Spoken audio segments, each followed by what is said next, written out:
வாரம் ஃபுல்லாவே நம்ம நிறைய ஐபிஎஸ் பத்தி டிஸ்கஸ் பண்ணியிருக்கோம். போன வாரத்திலும் நிறைய ஐபி வந்து நம்ம அப்ளை பண்ணி லிஸ்டிங் என்ன வந்து பார்த்திருக்கோம்.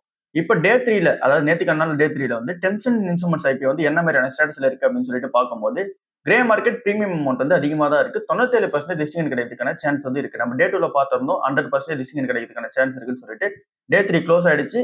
இப்பவும் 100% கிட்ட தான் லிஸ்டிங் கிடைக்கிறதுக்கான சான்ஸ் இருக்கு. எப்படி டிமாண்ட் இருக்கு அப்படின்னு சொல்லி பார்க்கும்போது ஓவரால் சப்ஸ்கிரிப்ஷன் வந்து 184 மடங்கு வந்து நடந்திருக்கு.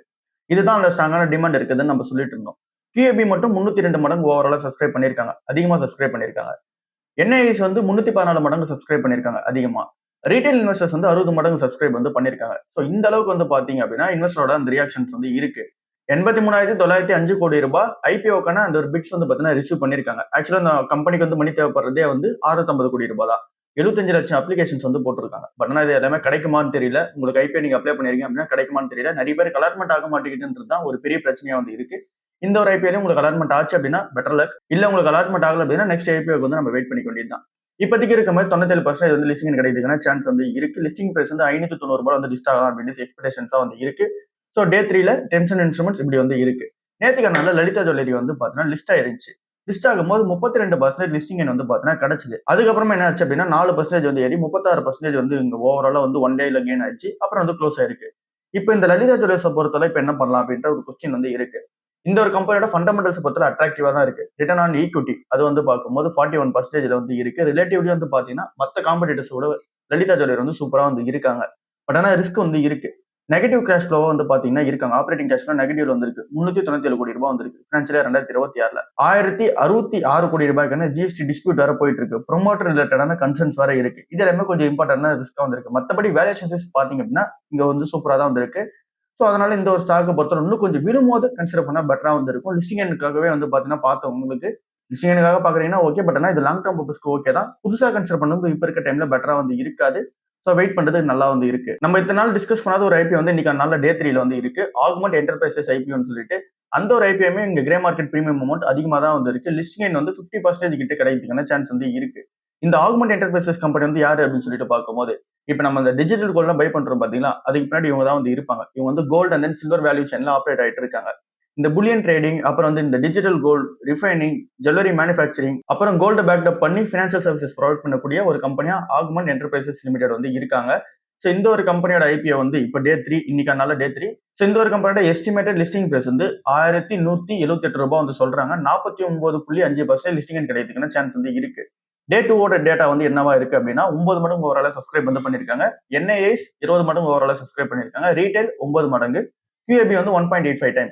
ஸோ லிஸ்டிங் எனக்காக பாக்குறவங்களுக்கு இங்க 49% கொஞ்சம் குறையதுக்கான சான்ஸ் வந்து இருக்கு. ஏன் அப்படின்னா அந்த அளவுக்கு பெருசா இன்ட்ரெஸ்ட் வந்து QABs வந்து காட்டாம இருக்காங்க. ஸோ அப்படி நடந்தாலும் கூட 40% லிஸ்டிங் எனக்கு கிடைச்சாலும் கிடைக்கலாம். ஸோ அதனால அந்த ஒரு ரீசனுக்காக கன்சிடர் பண்றவங்க லிஸ்டிங் எனக்காக பாக்குறீங்க அப்படின்னா கன்சிடர் பண்றது பெட்டரா தான் வந்திருக்கு. அண்ட் தென் இந்த ஒரு ஐபிஓ உங்களுக்கு கிடைக்கிறதுக்கான சான்ஸ் வந்து இருக்கு. இந்த டென்ஷன்ஸ்லாம் வந்து பாத்தீங்கன்னா 300க்கு மேல வந்து பாத்தீங்கன்னா இங்க ஐபிஓ பிட்டிங் வந்து போட்டிருந்தாங்க. ரீட்டைல் இன்வெஸ்டர் 60 மடங்குக்கு மேல. பட் ஆனா இங்க போட்டிருக்குது 9 மடங்கு தான். மேபி உங்களுக்கு வந்து சான்ஸ் இருக்கு கிடைக்கிறதுக்கு. Bajaj auto company already 12 product இந்த ஒரு வருஷத்துல மட்டும் லான்ச் பண்ணிருக்காங்க. மேலும் வந்து பாத்தீங்கன்னா 3 ப்ராடக்ட் வந்து லான்ச் பண்ண போறாங்க. அதுல 2 ப்ராடக்ட் புது ப்ராடக்டா வந்து இருக்க போகுது. சோ இதை பத்தி இன்னும் கொஞ்சம் டீடைலா பார்ப்போம். ஃபினான்ஷியல் 2027 அவங்களோட போர்ட்ஃபோலியோ ஸ்ட்ரென்தன் பண்ற மாதிரி இந்த ஒரு பிளான் வந்து வச்சிருக்காங்க. ஃபர்ஸ்ட் பஜாஜ் டூ வீலரோட அந்த ஒரு சேல்ஸ் எவ்வளவு நம்பர் க்ரோ ஆயிருக்கு அப்படின்னா 13% வந்து க்ரோ ஆயிருக்கு. பட் ஆனா ஓவரால் மார்க்கெட் க்ரோத் வந்து பார்க்கும்போது 19% இருக்கு. டூ வீலர் மார்க்கெட் க்ரோத் வந்து 19% அப்படின்னா இங்க டூ வீலர் சேல்ஸ் பஜாஜ் ஆட்டோக்கு இருக்கிறது வந்து இங்க 13% இருக்கு. ஸோ அப்படின்னா இன்னும் என்ன பண்ணணும், ரீட்டைல் ஷேர் வந்து இன்க்ரீஸ் பண்ணணும். ஸோ ரீட்டைல் ஷேரை பொறுத்தல என்ன நடந்திருக்கு அப்படின்னா 11.2% இருந்து 10.6% குறைஞ்சிருக்கு. ஸோ இந்த ஒரு இடத்துல இவங்க அதிகப்படுத்தணும். அப்ப அதிகப்படுத்தணும் அப்படின்னா என்ன பண்ணணும், சேல்ஸ் அதிகப்படுத்தணும். அவங்க கிட்ட இருக்கு ஏற்கனவே இருக்கு வண்டி வந்து அதிகமா வந்து விற்கணும். அதை வந்து கொஞ்சம் அப்கிரேட் பண்ணணும். அதனால என்ன பண்றாங்க அப்படின்னா பல்சர் வந்து அப்கிரேட் வந்து பண்றாங்க. பல்சரோட 125 அப்புறம் வந்து பல்சர் 150 இது எல்லாத்தையும் புது frames, engine, gear box, monoshock suspension, அப்புறம் வந்து ரைடிங் மோட்ஸ் இது எல்லாமே வந்து பாத்தீங்கன்னா மாத்தி கொடுக்க போறதா வந்து சொல்லியிருக்காங்க. இங்க பழைய மாடலை கம்பேர் பண்ணும்போது இந்த மாடல் வந்து கொஞ்சம் காம்படிட்டிவாகவும் சூப்பராகவும் இருக்க மாதிரி வந்து எடுத்துட்டு வர போறாங்க. சோ இதெல்லாம் ஒரு பக்கம் போயிட்டு இருக்கா. இதை தாண்டி காஸ்ட் வந்து பாத்தீங்கன்னா இந்த கம்பெனிக்கு அதிகமாயிட்டே தான் இருக்கு. ரா மெட்டீரியல்ஸோட காஸ்ட் வந்து பார்க்கும்போது அதிகமாயிட்டு இருக்கு. இந்த ஒரு பினான்சியல் 2027 Q1 அவங்க மேக் பண்ண ரெவன்யூல 4.5% வந்து இன்புட் காஸ்ட்காகவே வந்து போகுது. ஸோ அதை அப்படியே ஆஃப்செட் பண்ற மாதிரி பிரைஸ் ஹைக்கும் வந்து பண்றாங்க. காஸ்ட் எஃபிஷியன்சியா வந்து மூவ் ஆயிட்டு இருக்காங்க. எபிட்டா மார்ஜின் இந்த கம்பெனிக்கு வந்து விலையில 19.8% இருந்து 20.9% வந்து மெயின்டைன் பண்ணிட்டு தான் வந்து இருக்காங்க. பட் ஆனா என்ன நடக்குது, சேல்ஸ் வந்து ஏறாம இருக்கு. அந்த சேல்ஸ் இன்க்ரீஸ் பண்றதுக்காக தான் பல்சர்ல புது வேரியண்டா வந்து பாத்தீங்கன்னா எடுத்துட்டு வராங்க. அதாவது ஏற்கனவே இருக்க வேரியண்ட்டை கொஞ்சம் வந்து அப்கிரேட் பண்றாங்க.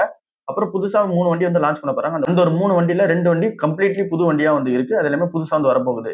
மஹேந்திரா கம்பெனி ஒரு ட்ரக் ஒண்ணு லான்ச் பண்றதுக்கு பிளான் பண்ணி வச்சிருக்காங்க. அந்த ட்ரக்கோட நேம் வந்து பிளாசோ ஐடிஆர்கே ஹெவி ட்ரக் அப்படின்றது அதோட நேமா வந்து இருக்கு. இது வந்து ஏஐ எனபிள்டு ஆட்டோமேட்டிக் ட்ரக்கா வந்து இருக்க போகுது. இந்த ஒரு ட்ரக் உள்ள வந்ததுன்னா மார்க்கெட்ல என்ன மாதிரியான ரியாக்ஷன் இருக்கும்னு சொல்லிட்டு மஹேந்திரா கம்பெனி ஃபீல் பண்றாங்க அப்படின்னா 10% ஃபியூல் எஃபிஷியன்சி வந்து இருக்கும். அப்புறம் ஆப்பரேட்டிங் எஃபிஷியன்சியும் வந்து இருக்கும். இப்ப கம்பேரிட்டிவா வந்து பார்க்கும்போது இப்போ ஒரு ட்ரக் இருக்குன்னு வச்சுக்கலாம், இவங்களோட காம்படிட்டர் ட்ரக். அந்த ஒரு ட்ரக்க ஒரு ஃப்ளீட் ஓனர்ஸ் வந்து ஒரு 5 வருஷம் வச்சிருக்காங்கன்னு வச்சுக்கலாம். அந்த ஒரு ஃப்ளீட் ஆப்பரேட்டர் 5 வருஷம் ஒரு வண்டிய ஓட்டுறதுக்கும், மஹேந்திரா வண்டிய 5 வருஷம் ஓட்டுறதுக்கும், அந்த ட்ரக் வந்து 5 வருஷம் ஓட்டுறதுக்கும் ரூ. 15,00,000 உங்களால சேவ் பண்ண முடியும். ஃபியூல் எஃபிஷியன்சியால மட்டும். ஏன்னா 10% வந்து சேவ் பண்றாங்க. ட்ரக்ல வந்து பார்த்தீங்கன்னா, இருக்கிறதுலே மெயின் எக்ஸ்பென்ஸ் எதுன்னு சொல்லி பார்க்கும்போது ஃபியூயல் தான். அதுக்கு அடுத்த எக்ஸ்பென்ஸா இருக்குது ஆப்பரேட்டிங் எக்ஸ்பென்ஸ். இது 2மே வந்து குறைக்க போறதா வந்து சொல்லியிருக்காங்க. இது வந்து மார்க்கெட்ல ஒரு பெரிய டிஸ்ரப்ஷன்ஸ் வந்து கிரியேட் பண்ணி குடுக்கும். அதனால எங்களுக்கு மார்க்கெட் ஷேர் வந்து அதிகமாகும்னு சொல்லிட்டு மஹேந்திரா கம்பெனி வந்து பார்த்தீங்கன்னா பிலீவ் பண்றாங்க. இதோட இன்ஜின் பெர்ஃபார்மன்ஸ்லாம் வந்து சொல்லியிருக்காங்க. அப்புறம் ப்ராஃபிட் பொட்டன்ஷியல் பத்தி சொல்லியிருக்காங்க. சோ இது எல்லாமே இங்க மக்கள்கிட்ட திரும்ப சேர்த்துட்டு மஹேந்திரா கம்பெனி இத எப்படி எடுத்துட்டு போறாங்கன்றத வெயிட் பண்ணி பார்க்கணும். டாடா சன்ஸோட போர்ட் மீட்டிங் 17 செப்டம்பர் அன்னைக்கு நடக்க போகுதா வந்து சொல்லியிருக்காங்க. ஏற்கனவே 18 ஆகஸ்ட் அன்னைக்கு நடந்திருக்க வேண்டிய இந்த ஒரு ஏஜிஎம் வந்து இப்ப தள்ளி போயிட்டு 17 செப்டம்பர் அன்னைக்கு நடக்க போகுது. ஏன் போன வாட்டி நடக்கல அப்படின்னா, அதுல வந்து ஒரு சில மெம்பர்ஸ் வந்து உள்ள வரணும். அந்த மெம்பர்ஸ்லாம் உள்ள வரல. இந்த ஒரு மீட்டிங்ல உள்ள வருவாங்க அப்படின்ற எக்ஸ்பெக்டேஷன்ஸ் வந்து இருக்கு. என் சந்திரசேகர் அவர்களோட அந்த ஒரு ஸ்டெப் டவுன் டிசிஷன்ஸ் தான் எடுக்க போறாங்க. அவர் வந்து ஸ்டெப் டவுன் பண்ணப்போ தான் வந்து சொல்லிட்டாரு. பட் ஆனா போர்டு வந்து டிஸ்கஸ் பண்ணோம். அவர் வந்து திரும்ப ரீகன்சிடர் பண்ணி நீங்க இல்ல உள்ள இருங்கன்னு சொல்லுவாங்களா? இல்ல அப்படின்னா ஓகே ஃபியூச்சர்ல நம்ம வேற வேலை பார்த்துக்கலாம்னு சொல்லிட்டு தேடுவாங்களா? நியோல் டாட்டாக்கு ஒரு ஒப்பீனியன் இருக்கு. வேணு சீனிவாசனுக்கு ஒரு ஒப்பீனியன் இருக்கு. சந்திரசேகர் வந்து பார்த்தா உள்ள வச்சிருக்கிறதுல. சோ என்னென்னலாம் நடக்க போகுதுன்றது நமக்கு வந்து தெரிய வரல. என் சந்திரசேகர் அவர்களோட டேர்ம் வந்து 20 பிப்ரவரி 2027ல வந்து பார்த்தீங்கன்னா முடிவுக்கு வரப்போகுது. சோ அதுக்கப்புறமா யாரு வந்து புதுசா இருக்க போறாங்கன்றது கேள்வியா தான் வந்திருக்கு. நம்ம வெயிட் பண்ணி தான் பார்க்கணும். டிசிஎஸ் கம்பெனிக்கும் போர்ஷ் கம்பெனிக்கும் வந்து பார்த்தீங்கன்னா ஒரு டீல் ஒன்று நடந்திருக்கு. அந்த போர்ஷ் கம்பெனியோட ஒரு ஐடி சப்சிடரி கம்பெனியை வந்து பார்த்தீங்கன்னா கம்ப்ளீட்டா அக்விசிஷன் பண்ணிட்டாங்க டிசிஎஸ் கம்பெனி. அதை பத்தி டீட்டெயிலா வந்து பார்ப்போம். ஃபர்ஸ்ட் டிசிஎஸ் என்ன பண்றாங்க அப்படின்னா போர்ஷோட ஐடி சப்சிடரியான எம்ஹெச்பின்ற ஒரு கம்பெனி வந்து இருக்கு. அதை வந்து $373 கொடுத்து வாங்கிட்டாங்க. இது வந்து ஃபுல்லாவே இன்கேஷ் டீலா வந்து இருக்கு. இதுக்கான ரெகுலேட்டரி அப்ரூவல்ஸ் எல்லாமே வெயிட் பண்ணிட்டு இருக்காங்க. வந்ததுக்கு அப்புறம் பார்த்தீங்கன்னா ஃபுல்லா வாங்கிடுவாங்க. இதை தாண்டி செப்பரேட்டா என்ன நடக்குது அப்படின்னா டிசிஎஸ் வந்து 5 வருஷத்துக்கு டெக்னாலஜி அப்புறம் ஏஐ டிரான்ஸ்ஃபர்மேஷன் கான்ட்ராக்ட் வந்து இங்க வச்சிருக்காங்க. இதே போர்ஷே கூட இது வந்து $1.45 பில்லியன் ஒரு ஒர்த்தா வந்து இருக்கு இந்த 5 இயர்க்கான டீல். ஸோ ஒரு 5 இயர்க்கான டீல் ஒன்று வச்சிட்டாங்க. அப்புறம் அந்த கம்பெனி உள்ளே இருக்க ஐடி சப்சிடரி கம்பெனியை வாங்கிட்டாங்க. இந்த ஐடி சப்சிடரி கம்பெனி எதுல வந்து ஃபேமஸ் அப்படின்னு சொல்லிட்டு பார்க்கும்போது இந்த எம்ஹெச்பி கம்பெனியில 4500 எம்ப்ளாய்ஸ் வந்து ஒர்க் பண்ணிட்டு இருக்காங்க. இவங்களோட எக்ஸ்பர்டைஸ் வந்து ஏஐ அப்புறம் சாப் டிரான்ஸ்ஃபர்மேஷன் அப்புறம் வந்து டிஜிட்டல் மேனுஃபேக்சரிங் கனெக்டட் வெஹிக்கல்ஸ் அப்புறம் எஸ்டிவி இதுல வந்து பாத்தீங்கன்னா ஸ்ட்ராங்கா வந்து இருக்காங்க. இதுல இந்த ஒரு கம்பெனி உள்ள போறது பெட்டரா தான் வந்து இருக்கு. டிசிஎஸ்க்கு இது வந்து ஷார்ட் டர்ம்ல மேபி மார்ஜின் பிரஷர் வந்து கிரியேட் பண்ணலாம். 50ல இருந்து 60 பேசிஸ் பாயிண்ட்ஸ் வந்து கிரியேட் பண்ணலாம். அடுத்த ஒரு 4ல இருந்து 6 குவார்டர்ஸ்க்கு இந்த ஒரு மார்ஜின் இம்பாக்ட் வந்து இருக்கலாம். பட் ஆனா ப்ராஃபிட்டபிலிட்டி இன்க்ரீஸ் ஆனதுக்கு அப்புறமா கொஞ்சம் கொஞ்சமா எல்லாமே ஆஃப்செட் பண்ணிட்டு வந்துருவாங்க. ஸோ அதனால வெயிட் பண்ணி தான் பார்க்கணும் இந்த டிசிஎஸ்க்கு எப்படி ஒரு பெனிஃபிட்டா இருக்க போகுதுன்னு சொல்லிட்டு. டாக்டர் ரெட்டி லேபார்டரிஸ்ல இப்ப இருக்க நெகட்டிவான விஷயங்கள் என்னென்ன அப்படின்னு சொல்லிட்டு மின்ட்ல ஒரு ஆர்டிகல் வந்துருந்துச்சு. அதை பத்தி நம்ம டீட்டெயிலா வந்து பார்ப்போம். டாக்டர் ரெட்டியுமே என்ன பண்ணாங்க அப்படின்னா ஹெவியான அந்த அமௌண்ட் வந்து இங்க கேன்சர் ட்ரீட்மெண்ட்க்கான ரெவில்மெண்ட்ல இருந்து சம்பாதிச்சிட்டு இருந்தாங்க. அதுல வந்து என்ன ஆயிடுச்சு அப்படின்னா காம்படிட்டர்ஸ் வந்து இன்க்ரீஸ் ஆக ஆரம்பிச்சிட்டாங்க ஜனவரி 2026ல இருந்து. அதுக்கப்புறமா பிரைசிங் பவர் வந்து பார்த்தீங்கன்னா கொஞ்சம் கொஞ்சமா குறைய ஆரம்பிச்சு. இதனால ப்ராஃபிட் ஆப்பர்ச்சுனிட்டி வந்து பார்த்தீங்கன்னா ஃபேட் அவுட் ஆக ஆரம்பிச்சிருச்சு. அதனால இந்த ஒரு Q1ல மட்டும் இந்த ஒரு கம்பெனியோட ப்ராஃபிட் வந்து 70% விழுந்துச்சு. நார்த் அமெரிக்காவோட சேல்ஸ் வந்து 1/3 வந்து பார்த்தீங்கன்னா லாஸ் ஆயிருக்கு. செமக்ளூட்டேட்டோட ப்ரொடக்ஷனை பொறுத்தல அதோட ரிசல்ட்டுமே நெகட்டிவ்ல முடிஞ்சு $240 கோடி சார்ஜ்ல வந்து முடிஞ்சிருக்கு. டாக்டர் ரெட்டி பிளான் பண்ணியிருந்தது என்ன அப்படின்னா 12 மில்லியன் பென்ஸ் வந்து கனடால ஃபர்ஸ்ட் இயர்ல வந்து லான்ச் பண்ணணும்னு சொல்லி பிளான்ல இருந்தாங்க. பட் ஆனா லான்ச் பண்ண முடியல. ப்ரொடக்ஷன் ப்ராப்ளம் வேற வந்துருச்சு. அதனால 6ல இருந்து 7 மில்லியன் பென்ஸ் வந்து லான்ச் பண்ண போதா வந்து சொல்லியிருக்காங்க. கம்பெனியோட ரெவன்யூ பொறுத்தல $33,600 கோடி ஃபினான்சியல் 2026ல மேக் பண்ணியிருந்தாங்க. அந்த ஒரு ரெவன்யூ அந்த ஒரு ப்ராஃபிட் வச்சு தான் இப்போ வந்து என்ன நடக்குது அப்படின்னா இப்ப வரப்போற அந்த ஒரு ஸ்ட்ரகிள்ஸ் எல்லாத்தையுமே வந்து ஃபேஸ் பண்ணிக்கிட்டு பைப்லைன் வந்து ஸ்ட்ரென்தன் பண்ணிக்கிட்டு ஃபியூச்சர் ஆப்பர்ச்சுனிட்டிஸ் நோக்கி போயிட்டு இருக்காங்க. 66 கண்ட்ரீஸ்ல வந்து டாக்டர் ரெட்டி வந்து இருக்காங்க. சோ இப்ப நம்ம பார்த்தது எல்லாமே நெகட்டிவான விஷயங்கள். இதை எல்லாமே எப்படி சார்ட் அவுட் பண்ண போறாங்கன்னு சொல்லிட்டு பார்த்தோம். $33,000 கோடி அந்த ரெவன்யூ மேக் பண்ணி வச்சிருக்காங்க. அதை வச்சுதான் பண்ண போறதும் நம்ம வந்து பார்த்துட்டோம். பெருசா இந்த கம்பெனி கிட்ட கடனே வந்து கிடையாது. சோ அதனால இந்த ஒரு கம்பெனி கிட்ட கேஷ் ஃப்ளோ இருக்கிறதுனால அடுத்தடுத்த பைப்லைனை ஸ்ட்ராங் பண்ணிட்டு போவாங்க. சோ இந்த ஒரு கம்பெனில ஒரு அப்டேட்டா இருக்கு. எல்என்டி கம்பெனி வந்து $15,000 கோடி மிடில் ஈஸ்ட்ல ஒரு ஆர்டர் வந்து ஜெயிச்சிருக்காங்க. இது வந்து ஃபுல்லாவே வந்து மேஜர் சோர் கேஸ் கம்ப்ரஷன் ப்ராஜெக்டா வந்து இருக்கு மிடில் ஈஸ்ட்ல ஜெயிச்சிருக்குது. கம்ப்ளீட்டா இந்த ஒரு ப்ராஜெக்ட் எல்லாமே வந்து எக்ஸிகியூஷன் பண்ண போறாங்க. அதாவது ப்ராஜெக்டோட இன்ஜினியரிங்கா இருக்கட்டும், அப்புறம் வந்து ப்ரொக்யூர்மெண்டா இருக்கட்டும், கன்ஸ்ட்ரக்ஷனா வந்து இருக்கட்டும், அப்புறம் இன்லெட் ஃபெசிலிட்டிஸா வந்து இருக்கட்டும், எல்லாமே வந்து பாத்துக்க போறாங்க. இது வந்து மிடில் ஈஸ்ட் எனர்ஜி செக்டர்லயும் அப்புறம் வந்து ஹைட்ரோ கார்பன் செக்டர்லயும் எல்என்டி வந்து பார்த்தீங்கன்னா ஸ்ட்ரென்தன் பண்ற மாதிரி இந்த ஒரு விஷயம் வந்து இருக்கு. இன்ஃபோசிஸ் கம்பெனியோட சீஃப் ஹியூமன் ரிசோர்ஸ் ஆஃபீஸர் வந்து ஒரு சில விஷயங்கள் வந்து பேசியிருக்காரு. அது எல்லாமே இங்க ஃப்ரெஷர்ஸா இருக்கவங்களுக்கும் சரி, அப்புறம் ஐடிஐல வந்து பார்த்தீங்கன்னா ஒர்க் தேடுறவங்களுக்கும் சரி பெனிஃபிட்டா இருக்க மாதிரி நிறைய விஷயம் வந்து பேசியிருக்காரு. அதுல அவர் என்ன சொல்றாரு அப்படின்னா இப்போ இங்க ஏஐக்காக வந்து பார்த்தீங்கன்னா ஒர்க் தேடிட்டு இருக்க எம்ப்ளாய்ஸ்க்கு நாங்க 21 லட்சம் வரைக்கும் பர் இயருக்கு கொடுக்கறதுக்கு ரெடி. பட் ஆனா அதுக்கான ஸ்கில்ஸ் அவங்க கிட்ட வந்து இருக்கணும். இங்க ட்ரெடிஷனலா அந்த ஒரு ஃப்ரெஷர் ஜாப்ஸ் எல்லாமே இப்ப வந்து போயிட்டு, இப்ப வந்து ஏஐ பேஸ்டான ஜாப்ஸ் வந்து வர ஆரம்பிச்சிருச்சு. அவங்களுக்கு கொஞ்சம் ப்ராடக்ட் நாலேட்ஜ் வந்து ஏஐ தெரிஞ்சுச்சு அப்படின்னா பெட்டரா வந்து இருக்கும் அப்படின்னு சொல்லிட்டு சொல்றாங்க. இவங்களோட எம்ப்ளாயிஸ் வந்து 3,25,000 எம்ப்ளாயிஸ் வந்து இருக்காங்க. அதுல 84% மக்கள் வந்து என்ன பண்றாங்க அப்படின்னா, ஏஐ யூஸ் பண்ணி வந்து பார்த்தீங்கன்னா, அவங்களோட சர்வீஸ் வந்து முடிக்க ஆரம்பிச்சுட்டாங்க. எல்லாருமே ஏஐ வந்து யூஸ் பண்ண ஆரம்பிச்சுட்டாங்க. ரிப்பிட்டேட்டிவான ஒர்க் எல்லாமே பார்க்க ஆரம்பிச்சுட்டாங்க. அவங்களோட டிசிஷன் மேக்கிங்க்கு சப்போர்ட் பண்ற மாரி ஏஐ வந்து யூஸ் பண்ணி குடுக்குது அப்படின்னு சொல்லிட்டு சொல்றாங்க.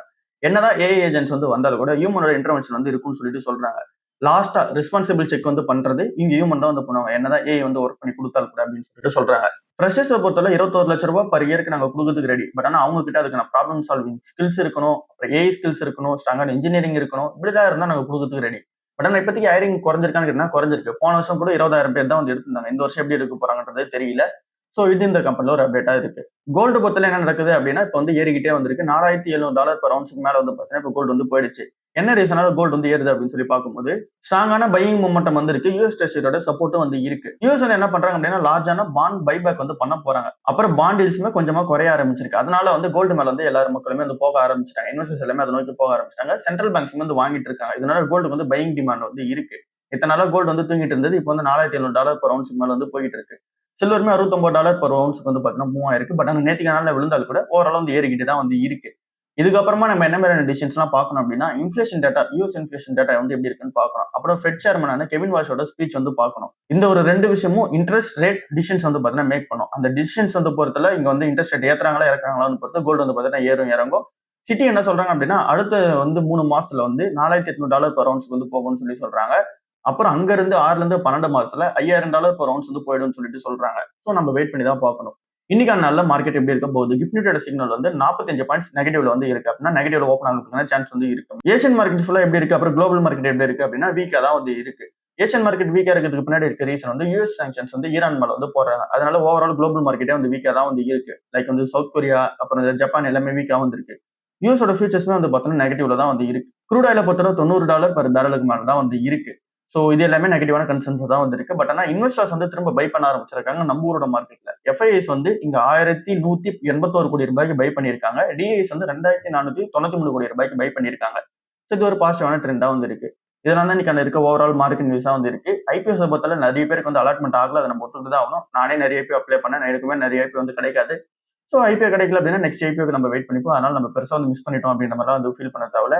அப்புறம் ஒரு ஐபிஓ வந்து லிஸ்ட் ஆனதுக்கு அப்புறமா அதுக்கப்புறம் ஒரு 2, 3 நாள் வந்து ஏறுது. அந்த மாதிரி நான் வந்து லிஸ்ட் ஆனதுக்கு அப்புறமா நான் வந்து பை பண்றேன் அப்படின்ற மாதிரி அந்த ஸ்ட்ராட்டஜிலயும் போக வேணாம். நம்மளோட அந்த ஒரு வேல்யூ இன்வெஸ்டிங்லயே வந்து இருப்போம். நம்மளோட கன்சிடரேஷனை பொறுத்தவரை இங்க வந்து டிஃபென்சிவாவே வந்து போவோம். மார்க்கெட்ல அந்த ஒரு ஷேர் வந்து ரொம்ப பிரீமியம்ல இல்லாம ரொம்ப அண்டர் வேல்யூல ட்ரேட் ஆச்சு அப்படின்னா மட்டும் நம்ம கன்சிடர் பண்ணுவோம். இங்க வந்து மார்க்கெட்டோட அந்த ரியாக்ஷன்ஸ் கூட நம்ம வந்து இங்க மூவ் ஆக தேவையில்ல. அது நமக்கு பெட்டரா வந்து இருக்காது. சோ இவ்வளவுதான் இன்னைக்கு ஓவரால் வீடியோ. அடுத்த வீடியோவில் சந்திப்போம். பாய்.